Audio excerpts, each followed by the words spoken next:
Welcome to new video में आप सबको बहुत बहुत स्वागत है हमारे यूट्यूब चैनल मेरा 28 में। हाँ तो दोस्तों, आज की ताज़ा खबर है कि पावर स्टार पवन सिंह के बारे में हम कुछ जानकारी देने वाले हैं। तो हमारे वीडियो में शुरू से लेकर अंत तक बने रहिए वीडियो में, और बिना समय ले देके वीडियो शुरू कर देते हैं। हाँ तो दोस्तों, मैं जिस ताज़ा खबर के बारे में बात कर रहे हैं हम, तो पावर स्टार पवन सिंह का बहुत ही शानदार सॉन्ग है, जिस सॉन्ग का नाम था लहंगा लहक जही। बहुत ही धमाल मच रहा है, इससे रील्स भी बहुत वायरल हो रही है और इस सॉन्ग को बहुत लोग काफ़ी पसंद कर रहे हैं। बहुत ही खूबसूरत सॉन्ग है, तो आप इस सब सॉन्ग को ज़्यादा से ज़्यादा चेकआउट कर सकते हैं। इस सॉन्ग को अनेक के कलाकार के द्वारा इसे रील्स बनाया जा रहा है। बॉलीवुड वाले, साउथ वाले इस सॉन्ग को रील बना रहे हैं। बहुत ही खूबसूरत सॉन्ग है। इस सॉन्ग को रिलीज किया गया था 18 जनवरी को। जी दोस्तों, सबसे सही सुने, 18 जनवरी को इसे रिलीज किया गया था। इस सॉन्ग को गाया है पावर स्टार पवन सिंह और शिल्पी राज ने। जी दोस्तों, सबसे सही सुने हैं, पावर स्टार पवन सिंह और शिल्पी राज ने इस सॉन्ग को गाया था। और इसमें नजर आया चौधरी सॉन्ग में नजर आया था पावर स्टार पवन सिंह के साथ। तो आप सब इस सॉन्ग को हमारे चैनल के माध्यम से चेकआउट कर सकते हैं, हमारे यूट्यूब चैनल के माध्यम से।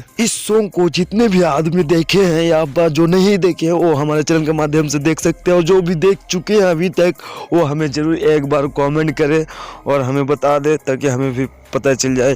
और बाकी हमारा वीडियो आप सबको कैसा लगा, अगर हमारा वीडियो थोड़ा सा भी अच्छा लगा, इम्पॉसिबल लगा, अच्छी लगी, तो ज़्यादा से ज़्यादा लाइक करें हमारे चैनल को, और ज़्यादा से ज़्यादा लाइक करें, कमेंट करें, शेयर करें। मिलता है नेक्स्ट वीडियो मज़ेदार वीडियो के साथ। तब तक थैंक यू सो मच।